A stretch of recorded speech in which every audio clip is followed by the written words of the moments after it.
की, आनंद कंद भगवान की, भक्त और भगवान की। तुम पूर्ण परमात्मा, तुम पूर्ण जगदीश, आदि पुरुष सतगुरु तुम्हें नमामि। गुरुर्ब्रह्मा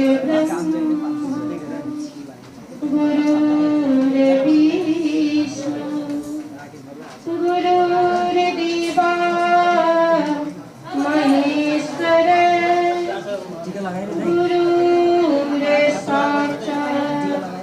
परब्रह्म, तस्मै श्री गुरुवे नमः, तस्मै श्री गुरुवे नमः। बोले आनंद कंद भगवान की। परमपिता परमात्मा इष्ट देव श्री सद्गुरु भगवान मन पर विराजमान पूजनीय बाजी और दूर दूर और नदी गांव सब जगह से हमारे पधारे हुए माता पिता और छोटे छोटे प्यारे प्यारे भाई बहनों, काफी देर से हम लोग भजन कीर्तन सत्संग बहुत खुशियां आनंद ले रहे हैं। इसलिए आज जन्माष्टमी का महापर्व है और महापर्व में अभी 12 बजे तक हम आपको ऐसे भी भेजना है, क्योंकि मध्य रात्रि को ही श्री कृष्ण भगवान का जन्म हुआ था कारागार का भीतर में। तो एक एक करके 8वां गर्भ को कंस ने नष्ट किया, ताकि अगर एक गर्भ को नष्ट नहीं करता 8वां तक इंतजार करता तो कंस का पाप का घड़ा भरता नहीं। इसलिए एक एक करके देवकी और वासुदेव का जो पुत्र संतान जो भी हुआ कंस मारते गए। एक को मारा, पाप और बढ़ता गया, दूसरा को मारा और बढ़ता गया, तीसरा को मारा, करते करते जब उनका पाप का घड़ा भर गया 8वां गर्भ से श्री कृष्ण भगवान का जन्म हुआ। और ऐसा कारागार में इतना द्वारपाल लोग थे तो भी जंजीर भी खुल गया देवकी वासुदेव को, और ले जा करके उनको कारागार से निकाल करके कहाँ लेके गए? गोकुल में। वासुदेव नंदन तिम्रो मथुरा में जन्मा, भादो महीना अष्टमी को रात माँ। हम लोग इतनी अच्छे से भजन गाते हैं। भादो माह के अष्टमी तिथि पर श्री कृष्ण भगवान का जन्म हुआ है। तो सोचिए आज भादो माह का अष्टमी, इसे महापर्व पर हम आपको ऐसे महान पुरुष का जन्म तिथि पर इतनी धूमधाम से उत्सव को मनाने का मौका मिला हुआ है। तो आज देखिए हम लोग इतनी दूर से, इतना रास्ता भी खराब है आप लोग का कोहिमा आने का, तो भी हम लोग इतनी दूर से कष्ट उठा करके भी आपका सामने उपस्थित हुए हैं। इसलिए भक्त का भाव से ही संत भक्त भी खींचे आ जाते हैं। तो आज देखिए आप हम लोग सभी मिल करके कितनी अच्छे से धूमधाम से आनंद खुशियां मना रहे हैं। एक हाथ से ताली नहीं बजती है, ताली दोनों हाथ से बजती है। तो इसीलिए सब कोई मिल करके अगर जन्माष्टमी का पर्व को हम आप मनाएंगे तो उसमें 4 चांद लग जाती है। तो इसीलिए हर कार्य को सब कोई मिल करके ही करना चाहिए। भगवान भी हम आपको यही प्रेरणा देते हैं, यही शिक्षा देते हैं, ताकि जन्म लेकर के कैसे कंस जैसा असुर को दुष्ट करके और अपने भक्तों को, ग्वाल बाल को अपने चरण में जगा दिए थे। देखिए इतने महा प्रलय हुआ, इंद्र ने पूरा एकदम वर्षा बरसाया, लेकिन श्री कृष्ण भगवान ने काली उंगली से गोवर्धन पर्वत को उठाया और ग्वाल बाल सभी को लाठी का सहारा देने के लिए बताया। किस लिए? भगवान ने तो स्वयं उठाए थे, लेकिन वो भी सेवा का मौका दिया है। सब भक्तों को सेवा का मौका दिया है ताकि लाठी का सहारा लो। वही सेवा से ही हम आप भक्ति मार्ग पर आगे बढ़ सकते हैं। वही भगवान का साथ में सब ग्वाल बाल साथ देकर के आज देखिए इतिहास में गोपी ग्वाला सभी का इतिहास गाथा आया है, ताकि उन्होंने भी भगवान का साथ में भक्ति किया था, साथ दिए थे, तभी तो उन लोग का नाम भी आज इतिहास गाथा में आया है। आज हम लोग वृंदावन जाते हैं तो वहाँ में देखिए राधा का ग्वाल बाल गोपियों ने कितना विरह में श्री कृष्ण भगवान जब चले गए, कितना विरह में उन लोग ने रोए, कितने विरह किए, कितने कलह किए, तो आज भी वहाँ का दाल पत्ता भी झुक गया है, झुका हुआ है, ताकि ओ विवाह में इतना प्रेम था श्री कृष्ण भगवान का साथ में। तो ऐसा प्रेम अगर हम आपका अंदर में भी रहेगा तो तभी हम लोग भी ग्वाल बाल गोपी बन सकते हैं। तो इसके लिए हम सभी को प्रेम होना चाहिए भगवान का साथ में। प्रेम हो तो श्री हरि से प्रेम होना चाहिए। जो बने माया के प्रेमी उन पे रोना चाहिए। बीज बोए बाद में फसल खाने वास्ते परलोक के लिए भी तो कुछ तो होना चाहिए। प्रेम हो तो श्री हरि से प्रेम होना चाहिए। तो प्रेम भगवान से जो करेगा उसी का जीवन कल्याण ही कल्याण होगा। तो श्री कृष्ण भगवान भी यही प्रेरणा, यही इशारा हम आपको दे रहे हैं। तो एक भजन में बताए हैं, आप लोग भी साथ दीजिएगा। बोलिए आनंद कंद भगवान की जय, कृष्ण कन्हैया लाल की जय।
श्री कृष्ण कन्हैया लाल की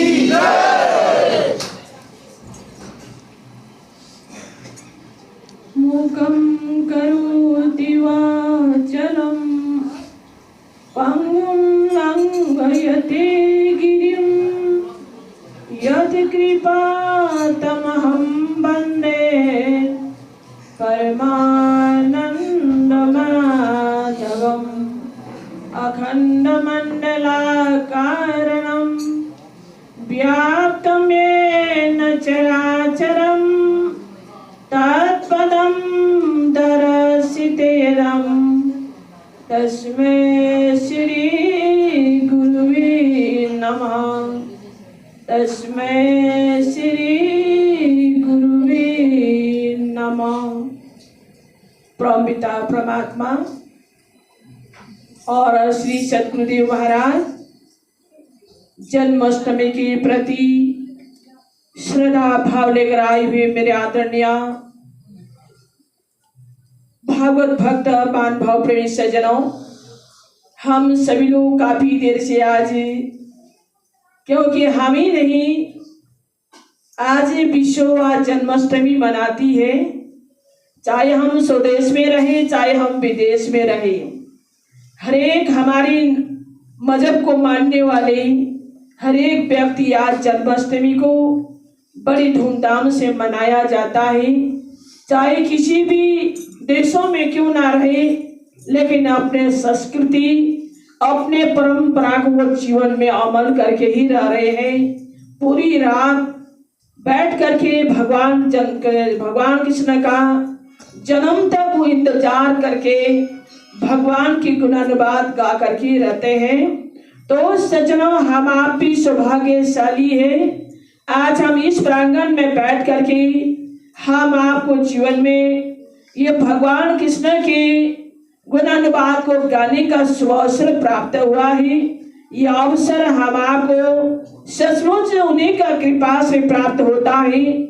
जब तक भगवान की कृपा ना हो तब तक व्यक्ति बैठ करके ये सत्संग की अविरल धारा में गोता लगाने का मौका प्राप्त नहीं होता है। लोग काफी आए यहाँ पर, जैसा कि हरा भरा हुआ भर गया, 10 मिनट 5 मिनट बैठ गए, लोग उठ के चले गए। लेकिन देखिए, सत्संग उसी को भाता है जिसका पूर्व जन्म का संस्कार बना हुआ है। वही व्यक्ति धैर्य धारण लेकर के बैठ करके वो जीवन में सत्संग को प्राप्त करता है। क्योंकि गीता भागवत को हम मानते हैं, भागवत में यही लिखा है, हे अर्जुन, जब तक तुम्हें जीवन में सत्संग प्राप्त ना हो, जब तक तो जीवन में और सत्संग के द्वारा परमात्मा को परिचय का प्रेरणा ना मिले, तब तक तेरे जीवन व्यर्थ है, तुम्हारा जीवन व्यर्थ है। भगवान कृष्ण ने यही सत्संग सुनाया था। क्योंकि देखो, 18 अध्याय गीता बना, 18 अध्याय गीता बना किसके थ्रू बना? एक भक्त के और भगवान का संवाद बना। जब अर्जुन ने प्रश्न किया, भगवान कृष्ण ने उत्तर दिया। उस तरह से ये जो वार्तालाप होते होते तो उन्होंने 8 जो कि हमें 18 अध्याय गीता संपन्न हुआ। जब जाकर के 18 अध्याय गीता कब संपन्न हुआ? जब भगवान कृष्ण का स्वयं विराट रूप भगवान कृष्ण ने अर्जुन को दर्शाया, तब जाकर के 18 अध्याय गीता संपन्न हुआ। जब तक उनको प्रत्यक्ष किम प्रमाणम, प्रत्यक्ष भगवान कृष्ण ने अर्जुन को दर्शन करवाया, विश्व रूप को दर्शन करवाया, तब जाकर के और जब भगवान कृष्ण को अर्जुन क्या कहते हैं कि मैं आज तक तो सखा समझ रखा था, आज तक मैंने बंधु बांधव समझ रखा था, मित्र समझ रखा था, लेकिन आप तो देवों के भी देव है कि मैंने जो भी गलती किया हूँ, तू ता किया होगा, तेरी मेरी करी होगी, ये सारी बात को प्रभु क्षमा कर देना। तो देखो जब भगवान कृष्ण ने वो विराट स्वरूप का दर्शन करवाया, क्या अर्जुन के लिए ही करवाया? क्या अर्जुन का संतान हम नहीं है? भगवान कृष्ण का संतान हम नहीं है? हम सभी लोग भगवान कृष्ण का संतान अंश है और अर्जुन का संतान है हम। अर्जुन को जब भगवान कृष्ण का बोध हुआ तो आज हम आपको भी होना चाहिए, आज हम आपको भी मिलना चाहिए, क्योंकि भगवान कृष्ण ने अर्जुन को 18 अध्याय गीता सुनाते समय कहा कि जब हे अर्जुन, तो जब जन्म और मृत्यु का बात आया, कहते तेरा और मेरा जन्म तो बहुत हो चुका है अर्जुन, इससे तुम दूर है, क्योंकि जब भगवान कृष्ण ने कहा मेरे नाम का स्मरण भी कर और तू युद्ध भी कर, ये शब्द जब भगवान कृष्ण ने अर्जुन को समझाया तो उस समय अर्जुन क्या बोल बैठता है, प्रभु ये बात मैं नहीं मानता, क्योंकि जब भगवान का नाम का स्मरण भी कर, युद्ध भी कर भगवान ने कहा, तो कहा कि मेरे से असंभव है, संभव नहीं हो सकता है, क्योंकि युद्ध और नाम का सिमरन कर कहा है, मेरा नाम का याद कर कहा है। तो उस समय अर्जुन कहता है कि जब आप ये बात कर रहे हो, सुना रहे हो, तो प्रभु मैं तो युद्ध करने के लिए भी तैयार नहीं हूं, आप ये रणभूमि में लाके खड़ा किया है और ये रणभूमि के बीच में हम खड़े हैं, तो भगवान कृष्ण कहते हैं कि अर्जुन ये तुम अपने भय को दूर कर, जो तेरा ममता है मोह इसको दूर कर, क्योंकि इन रणभूमि के बीच में आपने खड़ा, क्योंकि जब तेरा जन्म और मेरा जन्म तो कहीं युग तक होकर के आ रहा है, तो यही बात मैं तेरे को समझाने जा रहा हूं, जो कि दिव्य ज्ञान को तुम्हें प्रदान करने जा रहा हूं। तो ये दिव्य ज्ञान जब तक प्राप्त नहीं होगा तब तक वो सृष्टि के आदि के बाद तुम्हें नहीं समझ में आएगी। तो भगवान कृष्ण ने, माता पिता ने इसको रचना नहीं किया, उस कुल में जाके हमने जन्म लिया है, लेकिन इस शरीर को सजात करने वाले तो और कोई है, जिसकी ज्ञान भगवान कृष्ण ने अर्जुन को करवाया था। तो उस समय मंदिर में जाते समय हम आपका आंख बंद हो जाता ही, हम तो आंख खोल करके देखने के लिए गए थे, बड़े बड़े आंख खोल करके देखना चाहिए था, देखना छोड़ करके हमारी नेत्र कहता है नहीं नहीं, इसके अंदर इस आंख से तुम्हें दर्शन नहीं होगी, तुम्हें तो अंतर्मुखी बनना पड़ेगा। मन मंदिर तनवेश कलंधर घाटे तीर्थ नावा, एक शब्द मेरे प्राण बसता है, बौरी जन्म नहीं आवा। हमारा हृदय एक मंदिर है, मन मंदिर तनवेश कलंधर, यह हमारा शरीर तो एक वॉल में टंगा हुआ कैलेंडर की तरह है, क्योंकि वो कब बतास आएगा, कब हवा आएगा, गिर जाएगा। घटे तीर्थ हमारे हृदय में वो भगवान के झांकी छुपा हुआ है, उसको हमें जीवन में दर्शन करना है। अंतर्मुखी बन करके हमारे नैन भी कहता है भगवान के दर्शन करने के लालायित है, हमारा नेत्र भी लालायित है। मैं एक छोटा सा एक भजन गाऊंगी। आप लोग का जैसा गला तो है नहीं, क्योंकि अब गला ने भी अपना विदाई लिया है, शरीर ने भी अपना विदाई लिया है ना। तो इसीलिए नारायण को देख नैना, नारायण को देख नैना, नारायण को देख नैना, नारायण को